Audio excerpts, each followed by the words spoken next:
Due to influx of newcomers into the community, I decided to make a little video of some exercises that we can do in order to improve our music making capabilities. I'm just gonna give you straightforward instructions on what to do. So let's grab ourselves a pack of impads over here. And then we're gonna set the tempo sync to 1/4, grab a looper, set it to auto. Then we're gonna select the hi-hat number 3 over here and hit it once and hit it once and hit the looper straight after that. Now we have a metronome. We can make it a little bit less loud. Then we're gonna grab ourselves a bass drum number 1, snare number 1, hi-hat number 1, and a tom number 1.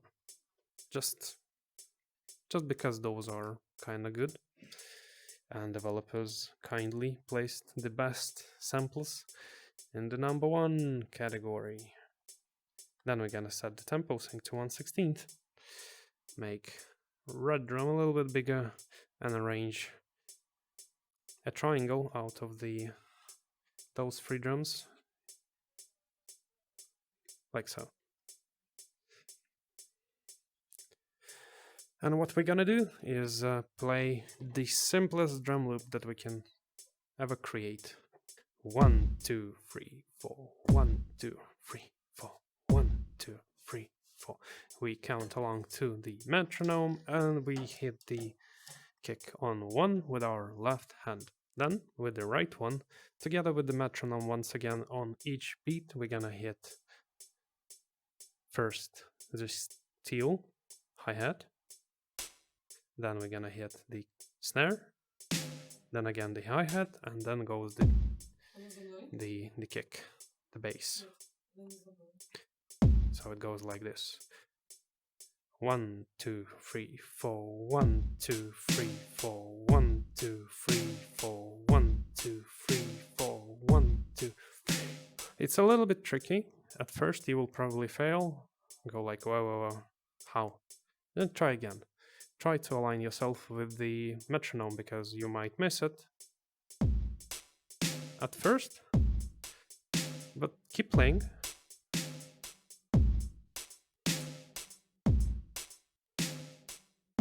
And align yourself to it.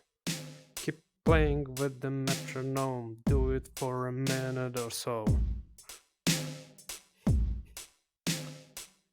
Next, when you're done with that, we're gonna start trying to alter this simple drum loop a little bit. We're gonna offset the hi-hat. Instead of playing it straight on the beat, we're gonna play it a little bit before or a little bit after the corresponding beat. It looks like this.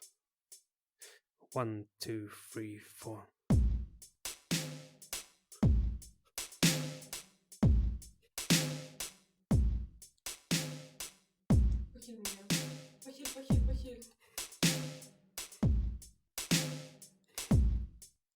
So your whole goal is to keep those 2 drums exactly on the beat and do not miss them.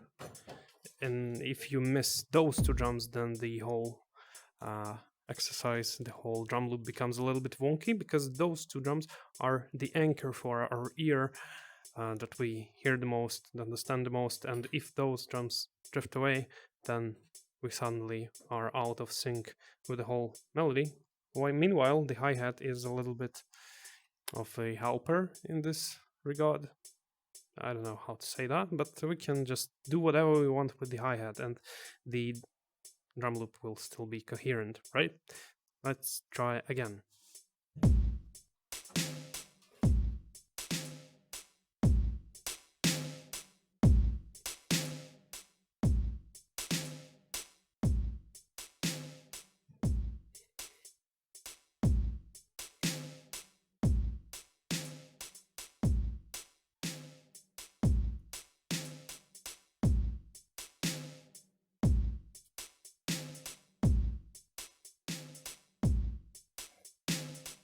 And you can try to vary it a little bit, find your own stuff. try to repeat it exactly as you were playing it before. So it like, even if the drum loop has a flaw inside of it, which doesn't sound good at first, if you repeat it twice, thrice, 4 times, at the 5th time, the listener will like start liking it a little bit more, will kind of understand what's going on and accept it. Let's try to add more stuff to our drum loop. Let's try to add a tom. 1, 2, 3.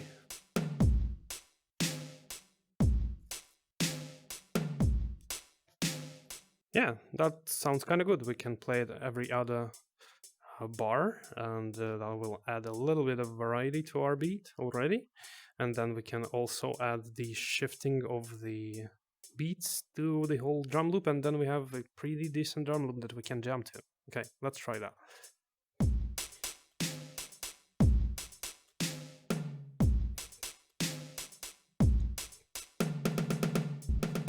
We're also gonna maybe add those 2 hi-hats to it.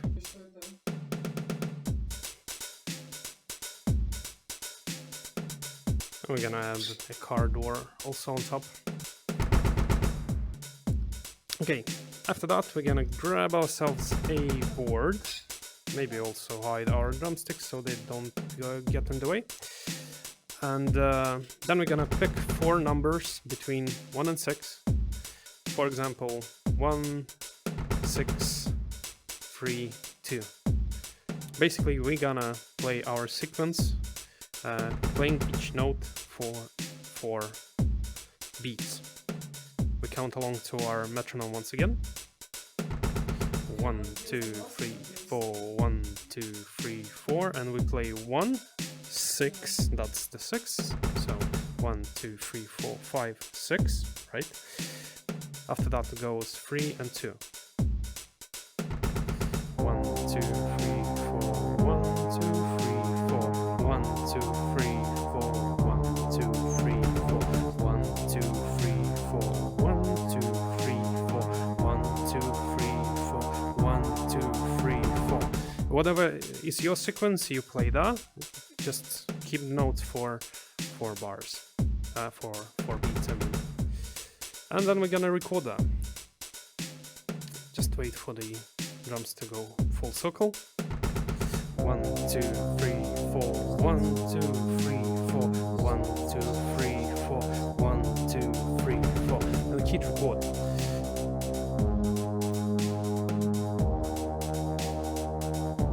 You can also pick whatever sound you like.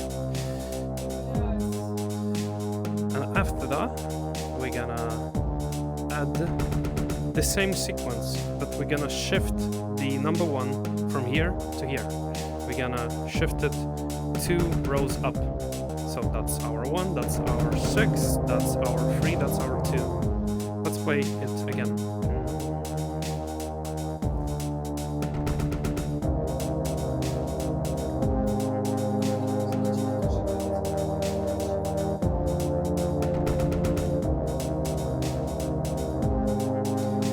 And then we're gonna shift our 1 from here diagonally up and to the left, and play our sequences again. So that's 1, 2, 3, 4, 5, 6, 6, 3, and 2. 2, 3, 4, 1, 2, 3, 4, 1, 2, 3, 4, 1, 2, 3, 4. And you can hear some magic is gonna happen, and music will appear. Then you generate another sequence of numbers, try to record them. You will find some patterns that you like in the numbers. For example, you might like the sound of 3 going to 5, or the sound of 1 going to 6. You maybe can also ditch the concept of making 3 separate loops and try to play them at the same time. To make it easier, you can set the tempo of sync to 1/4. 2, 3, 4, 1, 2, 3, 4, 1, 2, 3, 4, 1, 2, like so. Here's some tips to make this part a little bit more interesting. You can enable the arpeggiator. Let's listen to how it sounds with arpeggiator. Down, down, down, down, down.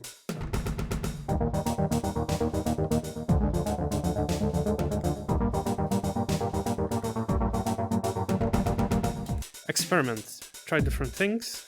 Try doing them not perfectly. Maybe that will end up being a good idea. That sounds good.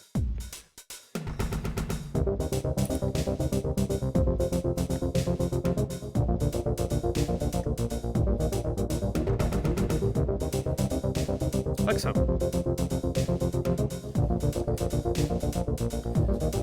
Whenever you are adding more to the previous exercise, for example, you have the drum loop, you have this little chord progression that we just made, and you want to add a lead, for example.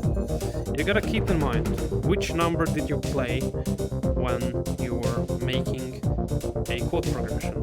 So, in my example, I was playing number 1, then number 2, then number 7, and then number 7 again.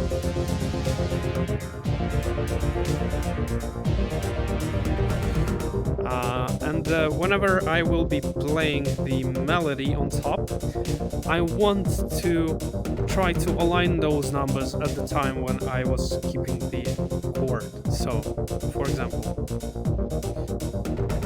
1, 2, 7, 1, 2, 7. But yeah, of course, mimicking the same thing is a little bit boring, so let's give it a little spin, maybe play something else, but like not far away, and chain it together.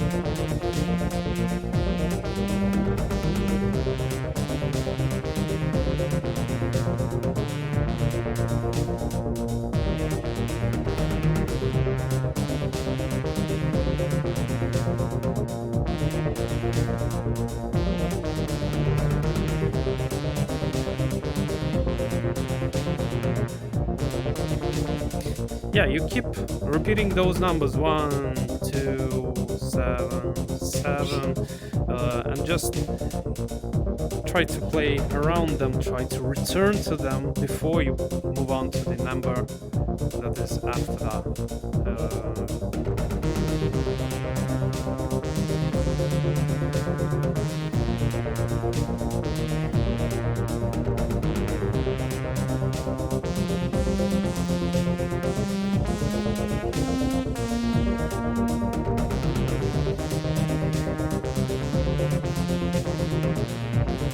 Basically, you can end not only on this exact number, you can also end on any other note that is inside the triad that is being played. Basically.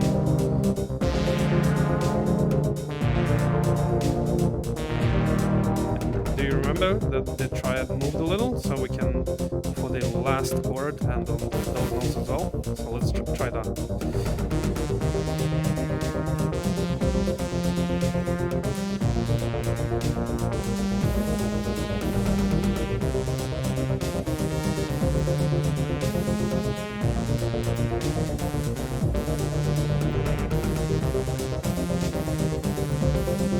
And suddenly it becomes something that we are familiar with in just regular music. It sounds like music, right? Okay, I just recorded 3 exercises already. Let's finish that up with the 4th one, which will be playing a little bit with same chord progressions that I showed before, those triangles. We're gonna play with them in a different way. We're gonna change them. Let's, for example, play a triad of 1 first, and then we're gonna change that to something else that is also a valid chord, but it has at least one of the notes that was played.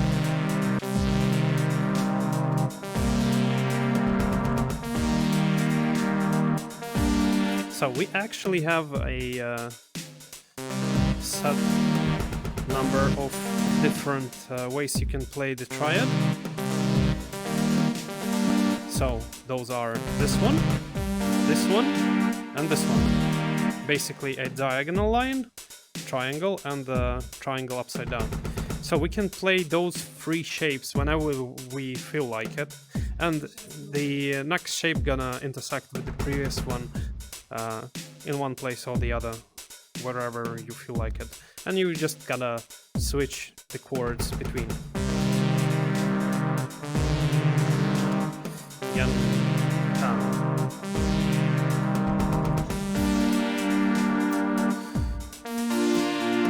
you can make up your own chords and your own shapes, whichever you feel like sounds good.